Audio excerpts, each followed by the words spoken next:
दुनिया के सबसे बड़े लोकतंत्र भारत का चुनाव तो अभी हाल ही में देख लिया, लेकिन अब दुनिया के सबसे पुराने लोकतंत्र यानी अमेरिका का चुनाव आ गया है और यह चुनाव कल यानी मंगलवार को है।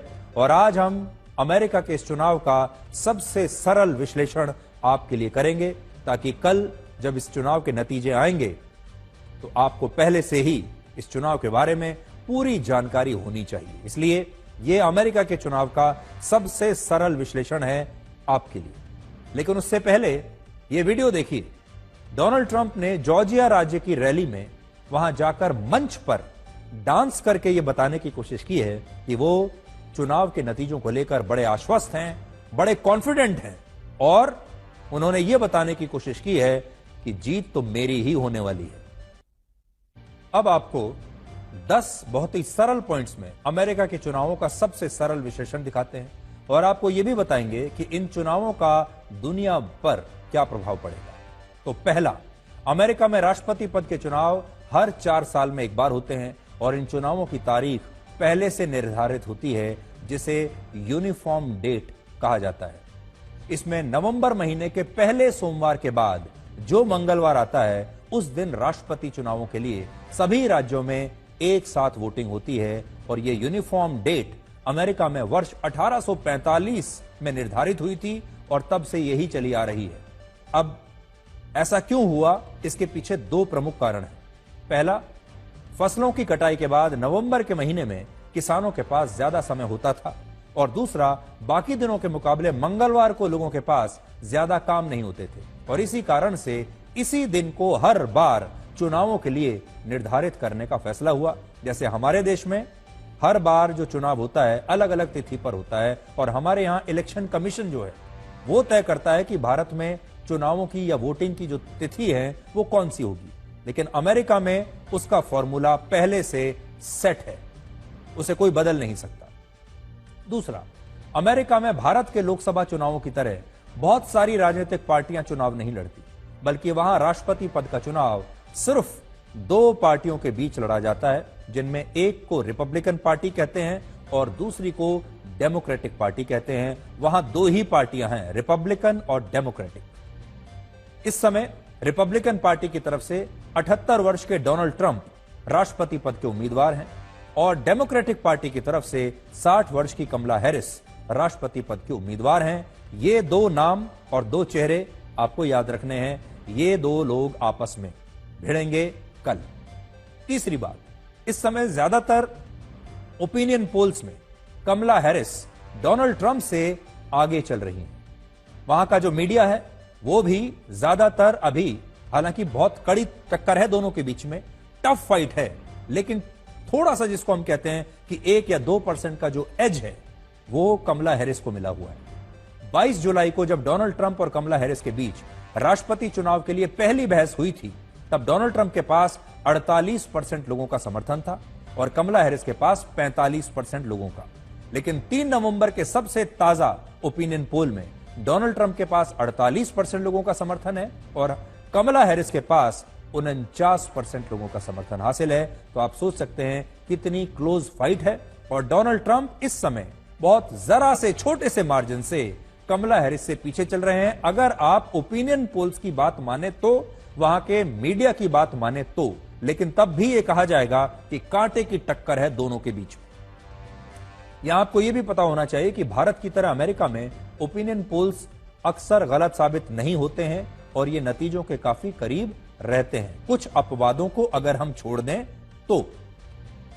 चौथा, अमेरिका के चुनावों में हार और जीत का फैसला स्विंग स्टेट्स पर निर्भर करता है, जिन्हें बैटल ग्राउंड स्टेट्स भी कहते हैं।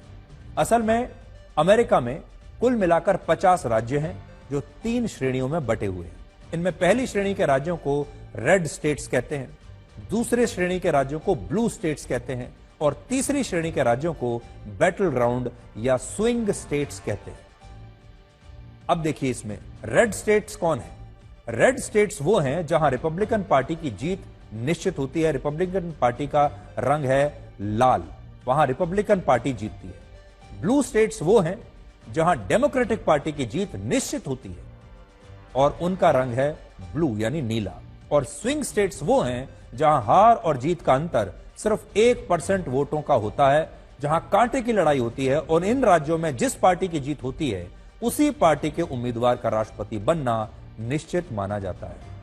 अमेरिका में ऐसे स्विंग स्टेट्स की कुल संख्या है 7। तो आप यह मान लीजिए कि इन 7 राज्यों पर सब निर्भर करेगा, और जिनमें ओपिनियन पोल्स में 4 राज्यों में कमला हैरिस आगे चल रही हैं और सिर्फ 1 राज्य एरिजोना में डोनाल्ड ट्रंप आगे चल रहे हैं, और 2 राज्यों में डोनाल्ड ट्रंप और कमला हैरिस को बराबर वोट मिलने का अनुमान है। यानी अनुमानों के मुताबिक इन राज्यों में भी कमला हैरिस ही आगे है। पिछली बार डोनाल्ड ट्रंप इन स्विंग स्टेट्स में हारने के कारण लगातार दूसरी बार राष्ट्रपति बनने से चूक गए थे इन्हीं राज्यों की वजह से, और इस बार भी इन्हीं स्विंग स्टेट्स में जीतना उनके लिए एक बड़ी चुनौती रहेगा। अगर उन्होंने ये स्विंग स्टेट्स में अपनी जीत हासिल कर ली तो फिर उनका रास्ता बहुत आसान हो जाएगा। सबसे बड़ी बात यह है कि इनमें विस्कॉन्सिन, जॉर्जिया और पेंसिल्वेनिया राज्य में हिंदू वोटर्स की संख्या 40,000 से 1,75,000 के बीच है, और इन राज्यों में पिछली बार ट्रंप हार गए थे, और यही कारण है कि डोनाल्ड ट्रंप ने इस बार चुनावों में हिंदुओं के खिलाफ हिंसा का मुद्दा उठाया है, क्योंकि वो चाहते हैं कि सारे हिंदू उन्हें वोट करें, और वो इन स्विंग स्टेट्स को जीतने में अपनी पूरी ताकत लगा रहे हैं, और इन्हें जीतने में इन स्विंग स्टेट्स में रहने वाले हिंदू एक बहुत बड़ी भूमिका निभा सकते हैं। अब मुद्दों को देख लीजिए। कमला हैरिस जिन 5 मुद्दों पर चुनाव लड़ रही हैं, उनमें उनका सबसे बड़ा वादा यह है कि वो गाजा में युद्ध को रुकवा देंगी, जबकि तथ्य यह है कि गाजा में जब पिछले साल युद्ध शुरू हुआ था तब अमेरिका की उपराष्ट्रपति खुद कमला हैरिस ही थी। यानी उपराष्ट्रपति रहते हुए जो युद्ध को नहीं रुकवा पाई, अपनी ही पार्टी के राष्ट्रपति के रहते हुए युद्ध को नहीं रुकवा पाई, तो अब क्या रुकवाएंगे। कमला हैरिस का दूसरा वादा यह है कि वो महिलाओं के अबॉर्शन कराने के अधिकार को बहाल कर देंगी, लेकिन यहां भी चुनौती यह है कि यह अधिकार उनके उपराष्ट्रपति रहते हुए ही अमेरिका की सर्वोच्च अदालत ने समाप्त किया था। तीसरा वादा टैक्स कट को लेकर है, जिसमें कमला हैरिस ने ऐलान किया है कि वो अमीरों पर ज्यादा टैक्स लगाएंगी, और जो परिवार गरीब हैं, लो इनकम ग्रुप में आते हैं, उनके लिए टैक्स दरों को कम किया जाएगा। और यहां भी चुनौती यह है कि राष्ट्रपति जो बाइडेन अपने कार्यकाल में इसी टैक्स कट के खिलाफ रहे हैं। चौथा वादा कमला हैरिस का यह है कि यूक्रेन को अमेरिका और आर्थिक मदद देगा और नेटो संगठन को और मजबूत बनाएगा। और इन चुनावों में शरणार्थियों का मुद्दा भी बहुत महत्वपूर्ण है, जिस पर कमला हैरिस ने कहा है कि वो अवैध रूप से अमेरिका में घुसपैठ करके आए शरणार्थियों को लेकर एक योजना के तहत काम करेंगी, और इन शरणार्थियों को लेकर कमला हैरिस का रुख काफी नर्म माना जाता है अब तक। अब देखिए डोनाल्ड ट्रंप क्या कर रहे हैं। डोनाल्ड ट्रंप का रुख इन्हीं शरणार्थियों को लेकर पूरी तरह स्पष्ट है।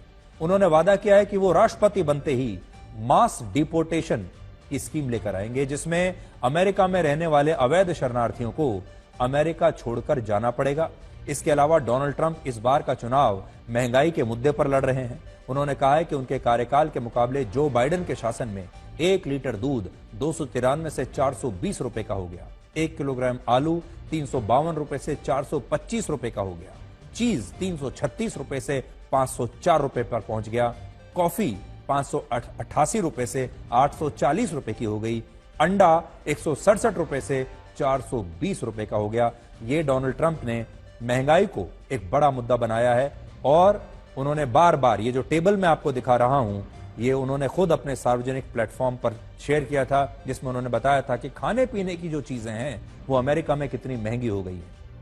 तो 2 बड़ी बातें हैं डोनाल्ड ट्रंप की। एक तो उन्होंने महंगाई को बहुत बड़ा मुद्दा बनाया है, और दूसरा अमेरिका में बहुत सारे लोग इस बात को लेकर परेशान रहते हैं कि बाहर से लगातार शरणार्थी आते जा रहे हैं, और ये जो बाहर से आने वाले शरणार्थी हैं ये उनके हिस्से को काट रहे हैं। और डोनाल्ड ट्रंप ने दोनों ही मामलों में कहा है महंगाई को कम करेंगे, और बाहर से आने वाले जो शरणार्थी हैं उन्हें वो वापस उनके देश भेज देंगे। यानी इमिग्रेशन जो पॉलिसी होगी वो बहुत सख्त होगी। इसके अलावा उन्होंने जो है बाकी का जो ग्रोसरीज देखिए, इलेक्ट्रिसिटी देखिए, रेंट, कार इंश्योरेंस, जो तमाम चीजें हैं लोगों की, उनके दाम कैसे बढ़ गए हैं, वो सब डोनाल्ड ट्रंप ने उन सब को एक बड़ा चुनावी मुद्दा बनाया है। डोनाल्ड ट्रंप ने यह वादा भी किया है कि वो यूक्रेन में चल रहे युद्ध को समाप्त करवा देंगे, टैक्स कट को लेकर बड़े ऐलान करेंगे और सोशल सिक्योरिटी इनकम पर टैक्स को खत्म कर देंगे।